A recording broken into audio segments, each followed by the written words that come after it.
귀한 기도, 은혜로운 찬양 감사합니다. 우리 하나님께 영광을 돌립니다. 아멘. 하나님께 영광을 돌립니다. 아멘. 교회력상으로 대림절 첫 번째 주일을 맞았습니다. 이 교회력이라 하면 우리 예수님께서 이 땅에 오신 탄생, 성탄, 그리고 주님의 이 귀한 이 공생의 사역, 그리고 십자가의 죽으심, 그리고 다시 사신 부활, 그리고 다시 오시는 예수님의 재림, 이 모든 우리 주님의 생애 사역을 통해서 주의 구원 역사를 매년 새롭게 재현하는 그런 교회의 달력입니다. 이 교회력은 대림절부터 이렇게 시작이 됩니다.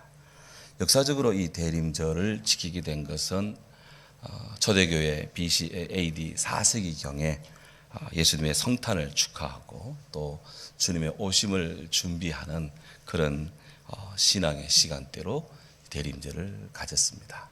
그러다가 AD 7세기 후반에 이르러서 우리 예수님의 초림, 곧 주님의 성탄뿐 아니라 다시 오실 주님을 기다리는 그런 신앙의 열망이 여기에 투사가 되었습니다.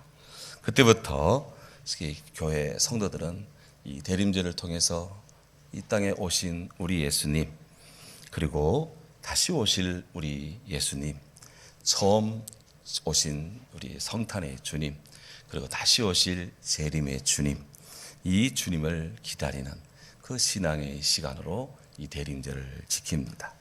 영어로 대림절을 아벤트 혹은 영국식으로 발음하면 어드벤트 이렇게 하는데요.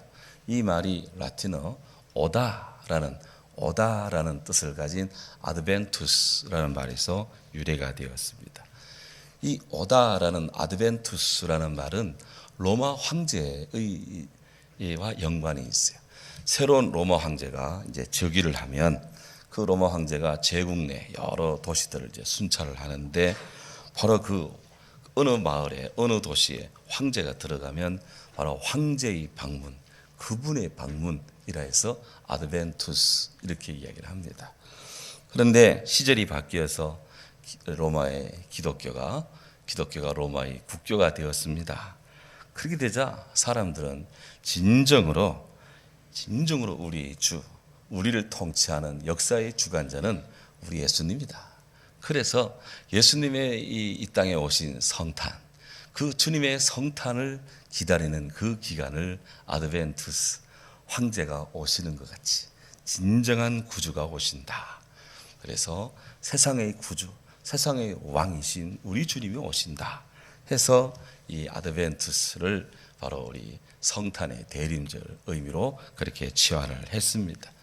그러니 우리 이 성탄의 기간은 단순히 기쁘다 구주 오셨네 하며 하루를 이렇게 즐겁게 지내는 것이 아니라 2000년 전 나 같은 죄인 살리기 위해 이 땅에 오신 우리 예수님, 그리고 주를 믿고 앙망하는 온 세상 사람들, 그들의 기도에 응답하시고 죄 많은 이 모든 것들을 또 심판하는 재림의 주님, 이 모든 것들을 기다리는 초림과 재림 사이, 그 안에서 믿음 생활하는 우리들의 신앙이 여기에 다 받쳐지는 그런 삶의 시간대다. 매우 귀한, 참으로 매우 영적으로 귀한 이 시간이 바로 이 대림절입니다. 모쪼록 이 계절에 우리 주님의 큰 은혜와 사랑에 이미 오신 우리 주님, 그리고 아직 오시지 않은 재림의 주님을 기다리며 우리의 신앙이 성경적, 그리고 아주 믿음이 깊은 그런 성도로 온전하기를 주의 이름으로 축원합니다. 아멘. 이 대림절에는 보편적으로 이 푸른 나무로 둥글게 엮은 그런 화환을 만들고요. 그 사이에 5개 촛불을 이렇게 세워서 교회를 장식합니다. 지난주가 추수감사주일이었고 이번 주가 대림절이라 지금 추수감사절 플러스 대림절 준비가 지금 되어 있는데요. 여기 이렇게 추수감사절 꽃바구니, 과일 바구니 둥그런 것이 있는데 이거를 대림절의 그 둥근 화환이다 믿음으로 보시면 다 그렇게 보일 줄로 믿습니다. 이 둥근 화환이 왜 필요하냐, 왜 세우냐? 이 둥근 화환, 푸른 나무로 만든 둥근 화환은 바로 시작도 끝도 없는 우리 하나님의 영원성, 그 영원성을 상징하는 거예요. 그 5개의 초를 켭니다. 첫 주부터 지금 초가 하나 켜져 있는데요. 제가 볼 때 맨 오른쪽, 여러분 보실 때 맨 왼쪽에 초가 하나 켜져 있습니다. 이 초는 어두운 세상에 참 빛으로 오신 우리 예수님을 상징하는데 바로 5개의 초입니다. 이 5개의 초는 각각 소망, 평화, 기쁨, 사랑, 그리고 맨 가운데 바로 감사와 환희의 아기예수 촛불, 이 5개 다 켜지면 성탄절이에요. 오늘 이 어두운 세상, 코로나로 뒤숭숭하고 언제 그칠지 모르는 이런 온 세계적인 이 환란 속에 생명의 빛, 복음의 빛, 생명의 떡, 참 구원이신 우리 예수님께서 온 성도들 심령 속에, 영혼 속에 깊이 임하시고 가득 비추어 주셔서 우리 몸도 마음도 새로워지고 영적으로도 강성해지고 하나님 은혜를 많이 받는 그런 축복의 시간 되기를 주의 이름으로 축원합니다. 아멘. 오늘 성경 구절에 따르면 예수님께서 거기를 떠나 그들의 회당에 들어가셨다, 이렇게 성경이 말씀하고 있습니다. 여기 거기가 어디인지는 정확하지 않습니다.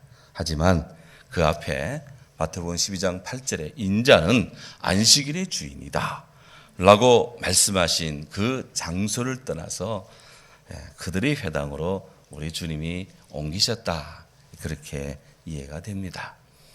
회당으로 주님이 들어가셨다. 회당입니다. 시나고규 회당.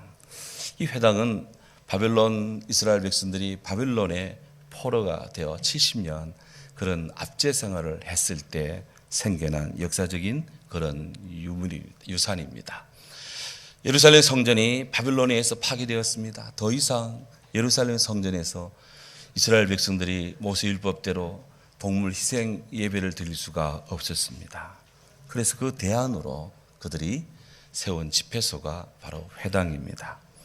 지금도 그렇지만 이 회당은 전 세계 유대인들에게 있어서 이스라엘 사람들에게 일상생활의 구심점입니다. 그들은 회당에 모여 주일이면 예배를 드립니다. 그리고 기도할 것 있으면 회당에 가서 기도합니다. 그 회당에서 율법을 가르칩니다. 또 배웁니다. 회당의 학교 역할도 합니다. 심지어 지방 법정 역할도 했습니다. AD 70년 로마에 의해서 예루살렘이 완전히 이게 파멸되기 직전까지만 해도 예루살렘 시내에 약 480여 군데의 회당이 있었다고 합니다. 예루살렘 당시 예수님 당시 회당의 숫자를 생각해 보면 그 시대 인구 밀도와 이렇게 비교를 해 보면 오늘날 우리나라 웬만한 도시에 세워져 있는 교회보다도 그 숫자가 결코 모자라지 않았습니다. 그만큼 유대인들이 회당에 대한 열심, 교회에 대한 사랑은 지대했습니다. 경건한 유대인들은요, 매일 회당을 들렸습니다. 모든 유대인들은 안식일이면 절기면 반드시 회당을 찾아가야 했습니다. 그렇지 않으면 유대인이 아니었습니다. 그런데 오늘 우리 예수님께서 그들의 그 중요한 회당에 들어가시는데 마태복음의 저자 마태는 그들의 회당에 들어가셨다, 이렇게 말씀하고 있습니다. 예수님도 유대인인데 유대인 회당에 들어가셨다가 아니라 그들의 회당에, 뭔가 뉘앙스가 조금 다릅니다. 안식일이 주인이신 예수님, 그 예수님 앞에서 안식일 논쟁을 벌이는 그런 유대 종교 지도자들의 그런 행태에 뭔가 약간의 거리감을 둔 그런 뉘앙스로 그들의 회당에 들어가셨다, 이렇게 말씀하고 있었습니다. 주님이 들어간 그 회당에 오늘 성경 10절에 보면 손 마른 사람이 있었습니다. 한편 손 마른 사람이 있었다 그랬습니다. 여기 손 마른 사람이면 통상 우리 뇌의 신경에 이상이 생겨서, 머리에 이상이 생겨서 온 어떤 중풍 환자가 생각하는데, 성경의 여러 주석에 보면 이 사람이 중풍 환자가 아니라 피가 잘 순환되지 않아서 손 근육 기능이 완전히 상실된 자, 중풍하고는 좀 다르다고 그래요. 누가복음 6장 6절에 보면 그 양손 중에 오른손이 기능 고장이 났습니다. 제롬이라고 하는 라틴어 성경을 번역한 제롬이라는 히에로노무스라는 그 교부는 그 라틴어 성경에 보면 이 한편 손 마른 사람의 그 직업이 석공이었다고 합니다. 이 돌을 깨는 사람, 돌을 만지는 사람이었어요. 근데 그의 한쪽 손이 마르니까 그 손이 오른손이든 왼손이든 일을 할 수 없겠죠. 절망이 찾아온 것입니다. 근데 이게 손이 완전히 말라버렸어요. 오랜 시간 이 병이 지금 진행된 것입니다. 손. 인간에게서 다른 유기체와 두드러진 여러 가지 것들이 있는데 그 중에 하나가 손이 다른 것들과는, 다른 동물들과는 유난히 두드러집니다. 손. 사람은 이 손으로 온갖 것들을 만들고 이 손으로 온갖 놀이를, 유희를 즐깁니다. 자그마한 손가락으로 엄마의 손가락 끝을 잡은 그 어린 아가들, 그들이 엄마의 손을 그 손끝으로 잡는 순간부터 그들은 물건을 쥐고 놓고 취하고 버리는, 그렇게 해서 그들의 일생이 이제 시작이 됩니다. 사람들의 직업이 무엇이든 그 사람들은 그 일을 그들이 손으로 합니다. 피아니스트나 현악기 연주자들이 현란한 손가락 움직임은 보는 이 경탄을 금치 못합니다. 야구나 농구나 배구나 테니스나 골프나 양궁이나 볼링이나 배드민턴이나 원반 던지기나 사격 같은 이런 일련의 스포츠도 이 손의 운동성에 기반하고 있습니다. 사람의 뇌는 손가락 끝의 신경에 영향을 받는데요. 그래서 이 손가락 끝의 신경이 그 종말 개체수가 1제곱미터당 1300개의 이 손가락 끝에 그런 신경망이 형성이 되어 있는데, 앞을 보지 못하는 맹인들, 그들은 10손가락 끝마다 가히 눈을 가지고 있다 해도 과언이 아니래요. 그래서 앞을 못 보는 분들은 손가락 끝의 촉감을 가지고 사물의 본질을 감지하고 인식하고, 그렇게 얼굴을 만져보고 잘생겼네, 훌륭하네, 이렇게 다 감지가 가능하다는 것이죠. 심장 수술을 하는 외과 의사 선생님, 눈의 질환을 치료하는 안과 의사 선생님, 누구보다도 용감한 그런 그 사자의 심장을 가져야 되고, 그리고 아주 섬세하게 숙련된 손을 가지고 있어야 된다. 이 손이 그렇게 중요해요. 이 손은 우리가 이 현대인들이 누구를 만날 때 반갑게 악수를 합니다. 그렇게 해서 인류 보편적인 아주 공평한 너와 내가 대등하게 악수를 하면서 인사를 하고 그렇게 삶의 관계성을 형성하는데 이 손이 바로 기여를 합니다. 이 손은 문학에서도 아주 독보적인 입장을 차지하는데요. 뭐 예를 든다면 우리가 다루기 쉽다 할 때 영어로 하면 핸디, 그러고 뭔가를 다룬다 하면 핸들이라고, 잘생겼다 그런 핸섬, 그러는데 다 손, 핸드라는 말이 다 들어가 있는 그런 말입니다. 국문학에서 제유법이라는 것이 있는데요.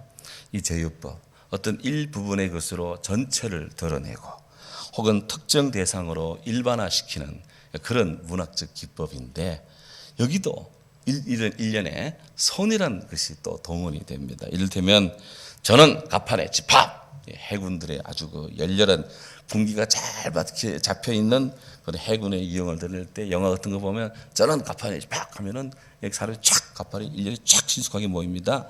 그때 영어로 all hands on deck 그럽니다. 모든 손들 가판 위에, 이 말입니다. 그럼 다 해군들이 가판 위에 쫙 정리해서 딱 이렇게 멋있게 딱 서 있는 거예요. 이게 손입니다. 손을 빼놓고 나면은 사람이 얼마나 불편하고 얼마나 힘든지. 저도 얼마 전에 손가락 부상함 당한 적이 있는데 그 작은 손가락 부상 하나 가지고 몇 달이 힘들더라고요. 그런데 우리 임성애 아저씨 노대 모임 가서 치료받고 하니까 언제 아팠는지 그냥 이게 흔적이 없어요. 참 너무 자유롭더라고요. 감사드립니다. 주석가 랑게라는 아주 위대한 주석가가 있는데, 이 랑게 주석에 보면 이 손마른 석공이 그냥 우연히 어쩌다가 그 회당에 가서 기도하는데 예수님이 오셔서 만난 것이 아니라, 이 석공은 지금 그 앞에 안식일의 주인이 누구냐 하면서 막 주님에게 옥신각신 시비를 거는 예수님의 대적자들이 예수님을 모함하고 예수님을 특별히 그렇게 고발하는 악의적인 도구로서 그 지금 회당에 불려왔던 사람이라는 거예요. 억지로 지금 끌려온 겁니다. 이 한쪽 손 마른 사람이 별로 회당에 오고 싶지 않은데 바리새인들이 안 오면 너 하면서 그냥 협박 내지 압박을 가하니까 죽지 못해 회당에 온 거예요. 우리 주님이 그리로 올 줄을 알았던 것 같습니다. 그래서 이 안식일에 우리 주님이 회당에 턱 들어가니까 손 마른 사람 눈에 주님 눈에 탁 보일 거 아니에요? 그때 예수님을 싫어하고 주님을 고발하고자 하는 이런 사람들이 예수님께 도발적인 질문을 합니다. 오늘 성경 10절 하반절에 보면 안식일에 병 고치는 것이 옳으니까 그랬어요. 안식일에 병 고치는 것이 옳아요? 회당이 어떤 곳입니까?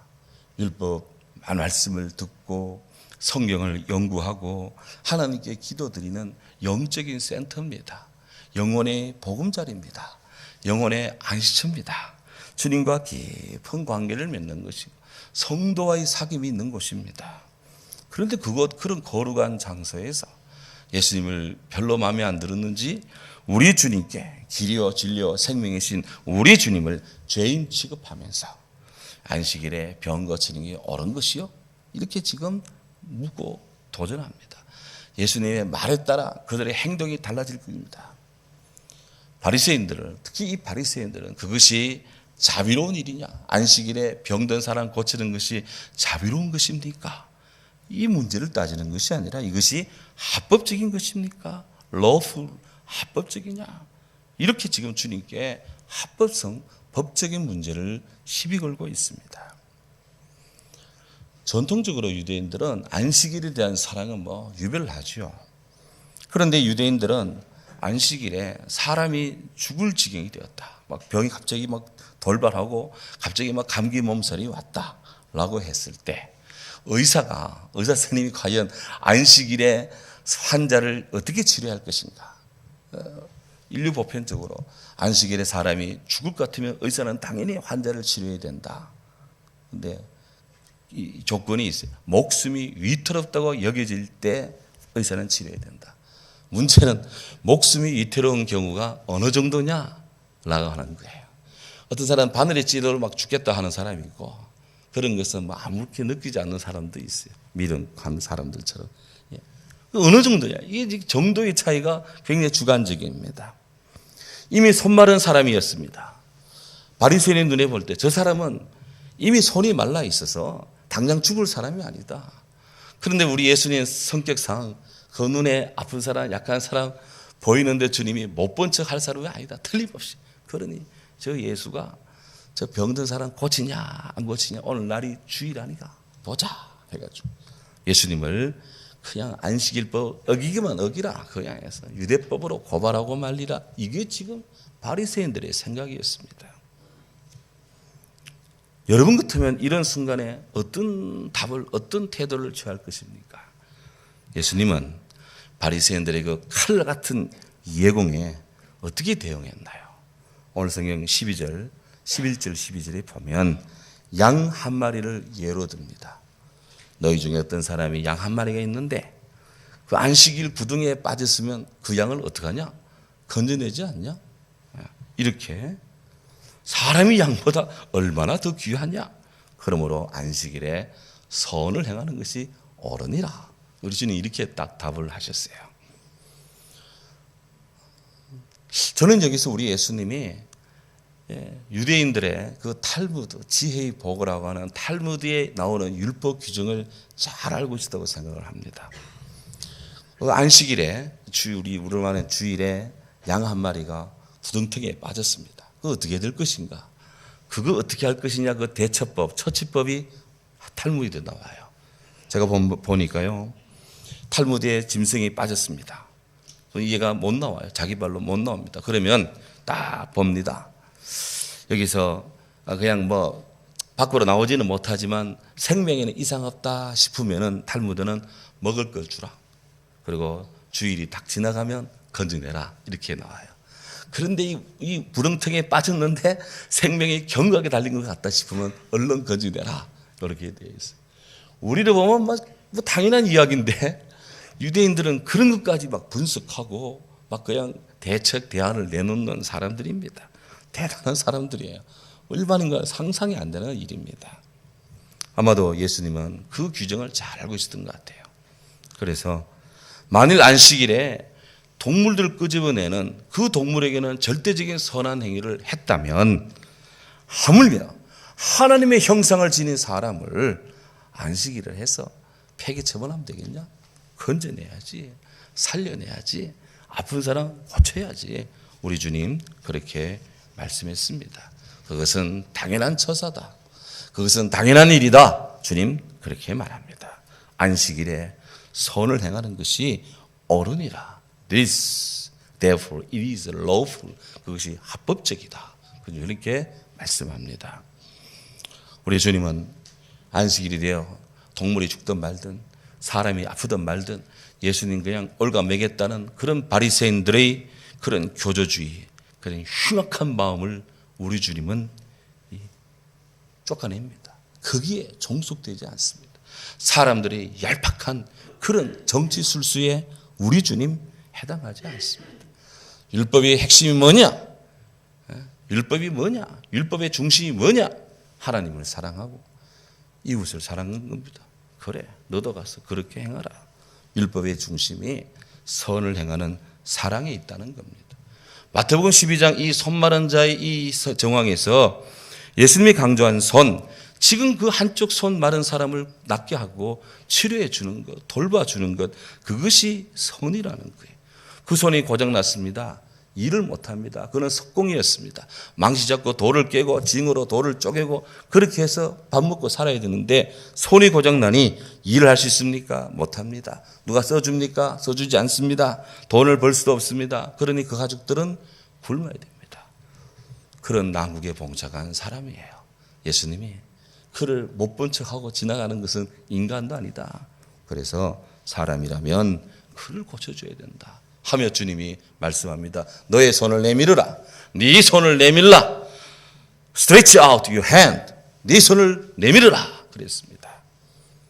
오늘 성경 13절에 보면 그가 내밀매 손이 성하여졌더라. 아멘. 마태복음의 저자 마태는 이 한쪽 손 마른 사람이 믿음이 뭐 좋았는지 믿음이 없었는지 그런 건 전혀 기록을 하지 않고 있습니다.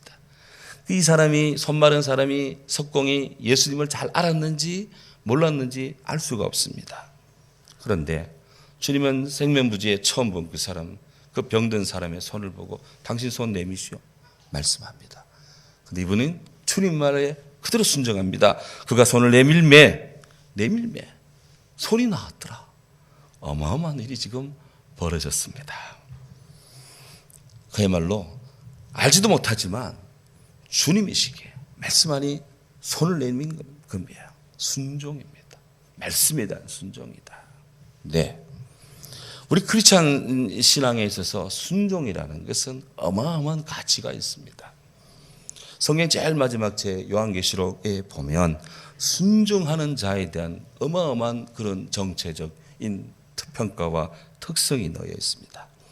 요한계시록 12장 17절에 보면 주님 말씀에 순종하여 신앙을 끝까지 지킨 사람들, 그들을 평가하기를 이는 하나님의 계명을 지키며 순종하며 예수님의 증거를 가진 자들이다. 이렇게 설정을 합니다. 주의 말씀에 순종하는 자들을 하나님 말씀을 지키고 순종하는 자, 예수님의 증거를 가진 자들이다. 그래서 요한계시록 14장 12절에 보면 성도들의 인내가 여기 있나니 그들은 하나님의 계명과 예수에 대한 믿음을 지키는 자들이라. 예수님에 대한 믿음을 지킨다 할 때 순종하는 자들이다. 이렇게 번역이 되는 겁니다. 요한계시록 22장 7절에 보라 내가 속히 오리니 이 두루마리의 예언의 말씀을 지키는 자는 지키는 자는 순종하는 자는 복이 있으리라. 할렐루야. 네. 처음 에덴 동산의 인간들 아담과 하와, 우리의 믿음의 그 조상 아담과 하와께서는 정말 모든 것을 다 누리고 채려진 그 에덴의 낙원을 주님 앞에서 순종치 않음으로 불순종의 일로 인해서 온 인간은 에덴의 상실이라는 비극에 처합니다. 그런데 요한계시록 끝부분에 가서 주님 앞에 순종하는 자는 다 하나님 앞에 다시 오시는 주님 그 두루마리 예언의 말씀 앞에서 복이 있다 설정을 합니다. 어떻게 이런 불순종의 이 인간에게 순종의 기회가 주어졌겠습니까? 무엇이 있었겠습니까? 어떤 일이 있었습니까? 바로 여기에 알파 오메가 처음과 나중에 중간이고 중심이신 우리 주 예수 그리스도 예수님의 이 땅에 오신 성탄이 있고요. 주님의 십자가가 있고요. 주님의 부활이 있습니다. 예수님이 있습니다. 보십시오. 로마서 5장 19절에 한 사람이 순종치 않음으로 많은 사람이 죄인이 된 것 같이 한 사람이 순종하심으로 많은 사람이 의인이 되었느니라. 여기 한 사람이 누구입니까? 첫 사람은 아담이요. 둘째 아담은 예수 그리스도입니다. 아담은 불순종합니다. 하지만 우리 예수님은 순종하십니다. 히브리서 5장 8절에 그가 예수 그리스도가 아들이면서도 하나님의 아들 성자이면서도 받으신 고난으로 순종할 때 우리 주님도 고난에 순종해서 하나님 뜻이었어요. 십자가 지는 것이 하나님의 뜻이었습니다. 거기에 순종했습니다. 주님도 순종했습니다. 주님이 순종함을 배워서 온전하게 되셨은즉 성경에 그렇게 나와 있어요. 순종함을 배워서 온전하게 되셨은즉 자기에게 순종하는 모든 자에게 영원한 구원의 근원이 되시고 예수님의 십자가 부활이 그냥 어쩌다가 이루어진 사건이 아니고 그것이 하나님의 뜻이었습니다. 하나님이 인간을 구원하는 계획이고 승리의 기본 프레임입니다. 우리 주님이 주님의 뜻을 알고 주님도 성경적 문자적으로 보면 그 말씀을 순종해 배워서 익숙해져서 주님이 순종하심으로 온전해지셨고 당신이 그 순종의 온전함으로 모든 사람들에게 영원한 구원이 되셨도다. 구원의 길이 되셨습니다. 구원의 좁은 문이 되십니다. 구원의 좁은 길이 되어주셨습니다. 순종입니다. 그래서 오늘 이 손마른 사람에게 너의 손을 내밀어라 라고 하는 이분이 손을 내밉니다. 그러자 주님이 손 대어준 것도 아니고 자꾸 기도해 준 것도 아니고 말씀으로 내밀어 하여튼 내밀었는데 딱 보니 손이 나은 거예요. 여러분 바로 이것입니다.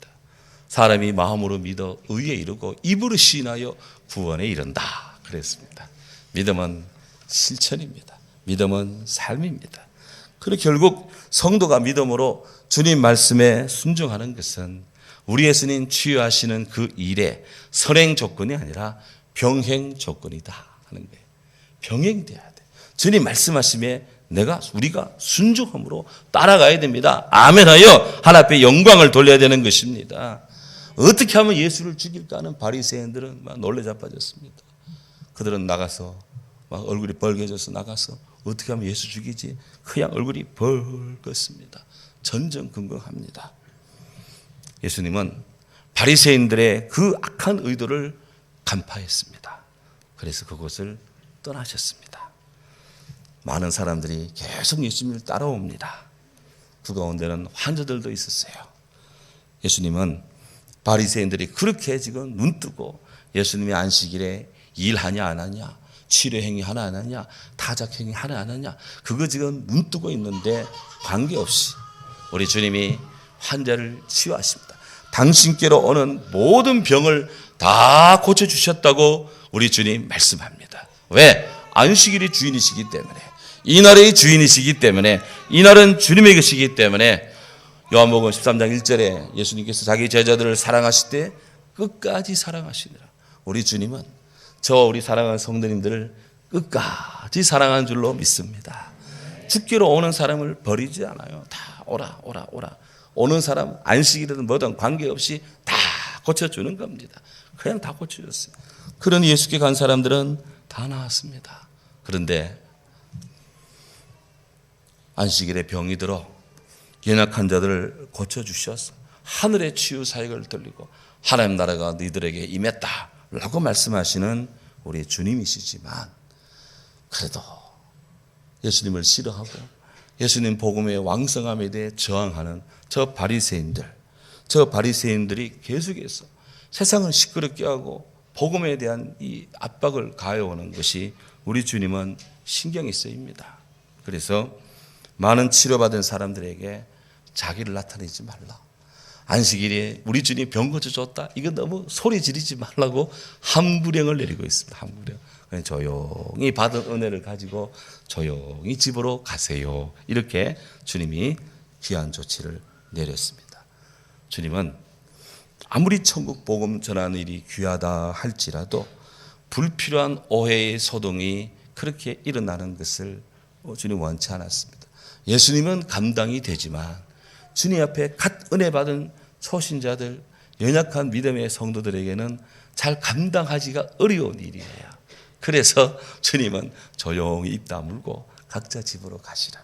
그렇게 덕스럽게 그렇게 조언을 했습니다. 이어릉 박사님의 나에게 이야기하기라는 글이 있는데 상당히 마음이 와닿더라고요. 여기 나오고 있습니까? 예.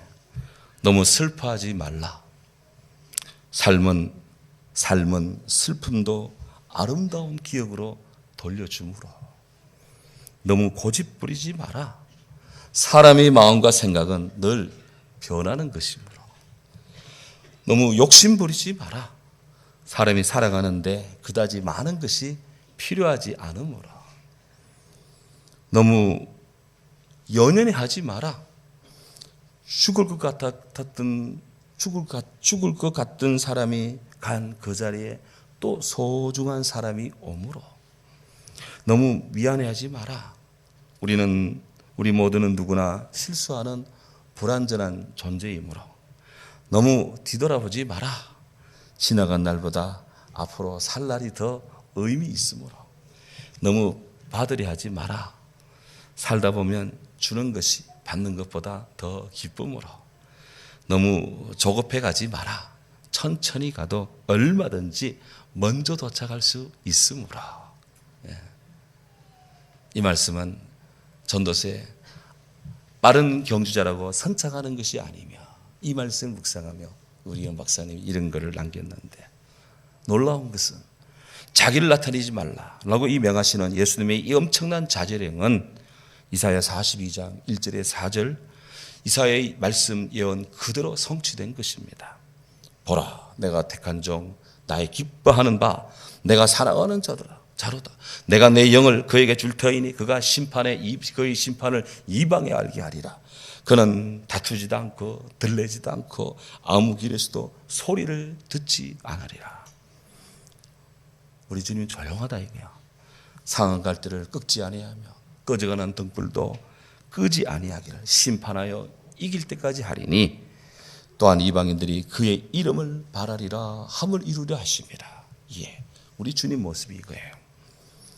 상한 갈대를 꺾지 않고 꺼져가는 등불을 끄지 않는 우리 주님의 자비로우신 사랑, 이 대림절 성탄의 계절에 우리 모든 심령에 가득하기를 기도합니다.